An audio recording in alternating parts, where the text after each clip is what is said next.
Shalom, selamat siang Bapak Ibu yang kasih Tuhan. Berjumpa kembali dengan saya Pendeta Maria dari Gereja Isa Almasih Pegangsaan dalam acara Siraman Rohani. Kembali saya akan mengajak Bapak Ibu untuk merenungkan sebagian dari kebenaran firman Tuhan. Hari ini saya akan mengajak Bapak Ibu untuk merenungkan firman Tuhan tentang serahkanlah masalahmu kepada Tuhan. Mari kita berdoa terlebih dahulu sebelum kita membahas firman Tuhan.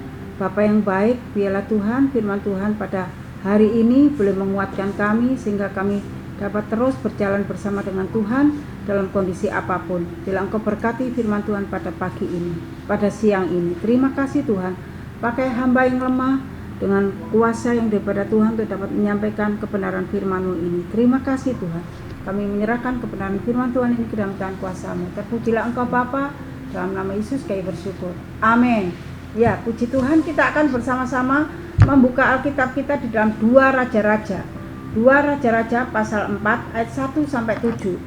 Nah, Bapak Ibu yang kasih Tuhan, saya mengajak Bapak Ibu untuk belajar tentang serahkanlah masalahmu kepada Tuhan. Jadi, biarlah hari ini kita menyerahkan semua masalah kita kepada Tuhan. Ada yang tidak punya masalah?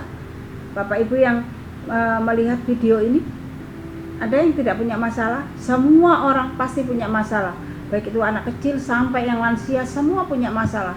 Tetapi satu hal, saya dan Bapak Ibu yang kasih Tuhan di tempat ini adalah punya Tuhan yang luar biasa, yang mampu dan sanggup menampung semua masalah kita, yang namanya Yesus Kristus. Dia sangat mengasihi kita. Mari kita bersama-sama membuka Alkitab kita. Kita lihat dulu ya. Kita belajar membaca firman Tuhan dulu. Mari kita membaca di dalam 2 Raja-Raja pasal 4 ayat 1 sampai 7 yang mengatakan demikian. Minyak seorang janda, salah seorang dari istri-istri para nabi, mengadu halnya kepada Elisa sambil berseru, hambamu suamiku sudah mati dan engkau ini tahu bahwa hambamu itu takut akan Tuhan. Tetapi sekarang penagih hutang sudah datang untuk mengambil kedua orang anakku menjadi budaknya. Jawab Elisa kepadanya, apakah yang dapat kuperbuat bagimu? Beritahukanlah kepadaku apa yang kau punya di rumah. Berkatalah perempuan itu, hambamu ini tidak mempunyai sesuatu apapun di rumah kecuali sebuah buli-buli berisi minyak. Lalu berkatalah Elisa, pergilah mintalah bejana-bejana dari luar daripada segala tetanggamu, bejana-bejana kosong, tetapi jangan terlalu sedikit. Kemudian masuklah, tutuplah pintu sesudah engkau dan anak-anakmu masuk, lalu tuangkanlah minyak itu ke dalam segala bejana. Mana yang penuh angkatlah, pergilah perempuan itu daripadanya. Ditutupnyalah pintu sesudah ia dan anak-anaknya masuk, dan anak-anaknya mendekatkan bejana-bejana kepadanya, sedang ia terus menuang. Ketika bejana-bejana itu sudah penuh, berkatalah perempuan itu kepada anaknya, dekatkanlah kepadaku sebuah bejana lagi. Tetapi jawabnya kepada ibunya, tidak ada lagi bejana. Lalu berhentilah minyak itu mengalir. Kemudian pergilah perempuan itu memberitahukannya kepada abdi Allah, dan orang ini berkata, pergilah, jualah minyak itu, bayarlah hutangmu, dan hiduplah dari lebihnya engkau serta anak-anakmu. Amin. Nah, Bapak Ibu yang kasih Tuhan, ini adalah satu kisah yang sangat memilukan, di mana seorang ibu punya 2 orang anak yang akan diambil oleh seorang penagih utang, di mana dia mempunyai hutang. Nah, sebagai orang tua, sebagai seorang ibu, pasti ketika anak-anaknya mau diambil dijadikan budak, hati seorang ibu pasti tidak akan tahan melihat hal itu. Nah, Bapak Ibu yang kasih Tuhan, Amsal berkata demikian dalam Amsal 22 ayat 7. Sungguh benar apa yang dikatakan penulis Amsal, bahwa yang berhutang menjadi budak daripada yang mengutangi. Nah, Bapak Ibu yang kasih Tuhan, hal ini dari dulu sampai sekarang pasti orang yang mempunyai utang itu akan merasa sebagai budak dan menjadi orang yang menghutangi akan menjadi tuan. Nah, Bapak Ibu yang kasih Tuhan, apakah zaman sekarang hal ini berlaku? Zaman sekarang Bapak Ibu yang kasih Tuhan nggak berlaku lagi. Yang utang malah justru lebih galak daripada yang ngutangin. Banyak kejadian demi kejadian seperti itu, Bapak Ibu yang kasih Tuhan. Pernah ngalami? Kalau saya sering, Bapak Ibu yang kasih Tuhan. Banyak orang yang utang kepada saya, bukannya membayar, tetapi ketika ditagih, bahkan belum ditagih aja sudah galak, sudah ngata-ngatain, sudah berlaku tidak baik. Nah, Bapak Ibu yang kasih Tuhan, zamannya berubah. Nah, kalau kita melihat peristiwa apa yang dialami oleh dua orang janda ini yang mempunyai dua orang anak ini, yang dimana anaknya mau diambil, mau dijadikan budak, hatinya sedih. Nah, Bapak Ibu yang kasih Tuhan, maka dia datang kepada seorang hamba Tuhan untuk dia minta pertolongan kepada hamba Tuhan ini. Nah, Bapak yang kasih Tuhan, seringkali kalau kita punya masalah, kalau kita tertimpa masalah, kalau kita punya beban, kita punya persoalan, seringkali kita itu mengatasi masalah kita itu dengan kekuatan kita sendiri. Seringkali ya, tidak semua orang, tapi seringkali kita mengandalkan kekuatan kita sendiri dan tidak minta pertolongan Tuhan. Seringkali kita pendam sendiri, dan kadang-kadang kita justru ketika kekuatan kita lemah dan kita mulai berpikir secara logika kita, wah, minta pertolongan siapa ya? Kalau minta pertolongan orang lain nggak dijawab, nggak dapat pertolongan, maka Bapak Ibu yang kasih Tuhan, kita mengambil jalan pintas. Pasti kita akan ngomong, wah, kalau gitu lebih baik saya harus datang kepada orang pintar. Orang pintar dalam tanda petik ya, maksudnya orang pintar dalam petik ini adalah dukun. Nah, sering itu terjadi Bapak Ibu yang kasih Tuhan, sangat mengerikan sekali. Tetapi hari ini kita diingatkan kembali Bapak Ibu yang kasih Tuhan, tentang bagaimana seorang janda ini yang dia mengalami masalah yang luar biasa, dan saat itu terjepit dan anaknya harus diambil untuk dijadikan budak oleh orang yang mengutanginya. Maka Bapak Ibu yang kasih Tuhan, dia tidak datang kepada yang lain, tetapi dia justru datang ke hamba Tuhan mengutarakan masalahnya. Kalau zaman sekarang banyak orang yang nggak mau, malu Bapak Ibu yang kasih Tuhan, kalau datang kepada hamba Tuhan menceritakan masalahnya. Kenapa? Merasa enggan, wah, nanti jangan-jangan saya dihina. Tetapi satu hal Bapak Ibu yang kasih Tuhan, kalau kita mau datang kepada Tuhan seperti seorang janda ini, kita dapat melihat bagaimana pertolongan dan anugerah Tuhan itu akan dinyatakan kepada kita. Bapak Ibu yang kasih Tuhan, ketika kita mau konsultasi kepada seorang hamba Tuhan, kadangkala kita selalu minta pertolongan secara materi untuk mengatasi masalah-masalah yang kita hadapi.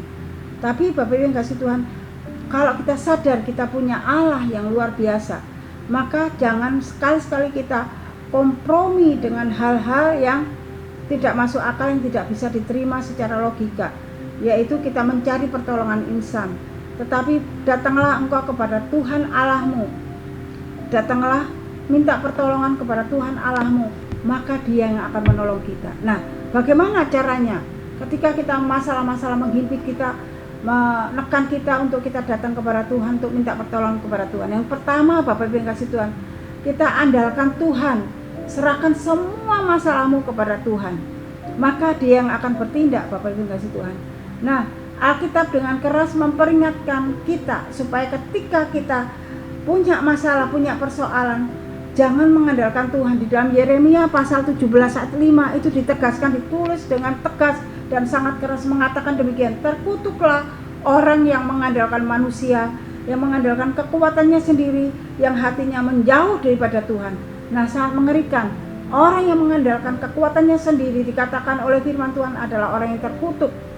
Dan Bapak Ibu yang kasih Tuhan, orang yang mengandalkan kekuatannya, mengandalkan hatinya, mengandalkan kemampuannya, firman Tuhan dengan tegas mengatakan bahwa dia adalah orang yang terkutuk, dan dia adalah orang yang menjauhkan dirinya dari Tuhan. Nah, sangat mengerikan bukan? Oleh sebab itu Bapak Ibu yang kasih Tuhan, kita mau tidak mau harus datang kepada Tuhan, karena kita punya Tuhan untuk memperoleh pertolongan, karena Dia mampu dan sanggup menolong kita. Siapapun tidak dapat menolong kita secara tuntas dalam mengatasi masalah kita. Hanya Tuhan Allah yang kita sembah di dalam Yesus Kristus, itulah yang dapat menolong dan sanggup menolong kita dan membebaskan dan melepaskan kita dari segala masalah dan persoalan kita. Karena Dia adalah Tuhan di atas segala Tuhan, dan Dia adalah Tuhan yang mampu mendengar setiap doa kita. Oleh sebab itu, jangan sekali-sekali kita mencari pertolongan yang insan. Kalau engkau mencari pertolongan yang insan kepada manusia, kepada ilah-ilah lain, maka engkau akan mengalami kekecewaan dan engkau akan mengalami semakin terpuruk. Tetapi kalau engkau datang kepada Tuhan, engkau mau hadir di hadapan Tuhan, Tuhan yang membuka jalan kepada engkau. Makanya yang pertama, serahkanlah kepada Tuhan. Yang pertama tadi, andalkan Tuhan. Mari kita mengandalkan Tuhan supaya kita tetap kuat, supaya kita dapat melihat kuasa Tuhan yang luar biasa. Ketika kita mengandalkan Tuhan dan tidak mengandalkan kekuatan kita, maka pertolongan itu akan datang kepada kita. Yang kedua, Bapak Ibu yang kasih Tuhan, apa yang harus kita lakukan? Yang kedua, berseru kepada Tuhan dan berserah kepada Tuhan. Tidak saja kita berseru, tetapi kita juga berserah kepada Tuhan. Kalau kita melihat apa yang dialami oleh janda tadi yang sudah nggak punya suami, suaminya sudah meninggal dan dia terlilit dengan utang dan anaknya mau diambil oleh si penghutang, Bapak Ibu yang kasih Tuhan, dia tidak mengandalkan kekuatannya sendiri, tetapi dia datang kepada seorang hamba Tuhan yang bernama Elisa. Dia mengutarakan masalahnya. Makanya kalau kita melihat lagi, Elisa justru bertanya kepadanya di dalam ayat yang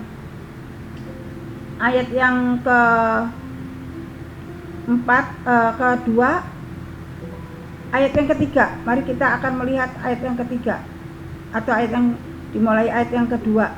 Dikatakan begini, Elisa menjawab kepada orang tadi, wanita tadi, dikatakan gini, jawab Elisa kepadanya, apakah yang dapat kuperbuat bagimu?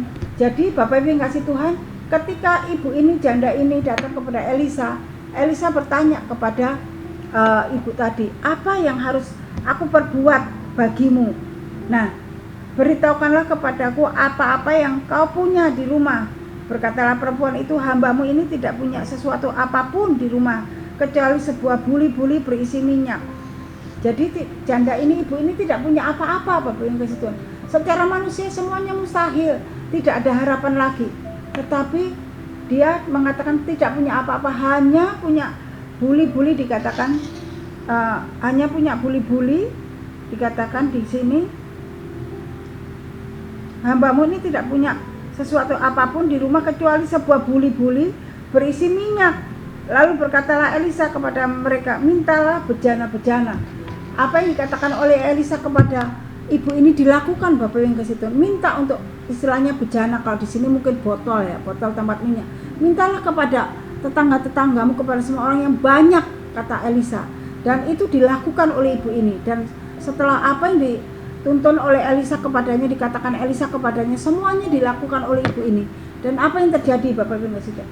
Ketika dia menyatakan semuanya kepada Nabi Elisa ini, dan dia mengikuti apa yang dikatakan Elisa, Bapak Ibu yang kasih Tuhan, mujizat terjadi dalam hidupnya. Makanya Bapak Ibu yang kasih Tuhan, tidak saja kita berseru kepada Tuhan ketika kita punya masalah, ketika kita dalam kesesakan, tetapi kita juga harus berserah kepada Tuhan, menyerahkan semuanya kepada Tuhan. Ketika wanita ini berserah penuh apa yang dikatakan oleh Nabi Elisa dan percaya bahwa Tuhan akan menolongnya dan semuanya dilakukan, maka mujizat itu terjadi. Jadi semua bejana-bejana itu dapat terisi minyak. Minyak itu terus mengalir penuh, memenuhi semua bejana-bejana yang ada, sampai bejana itu habis baru minyak itu berhenti.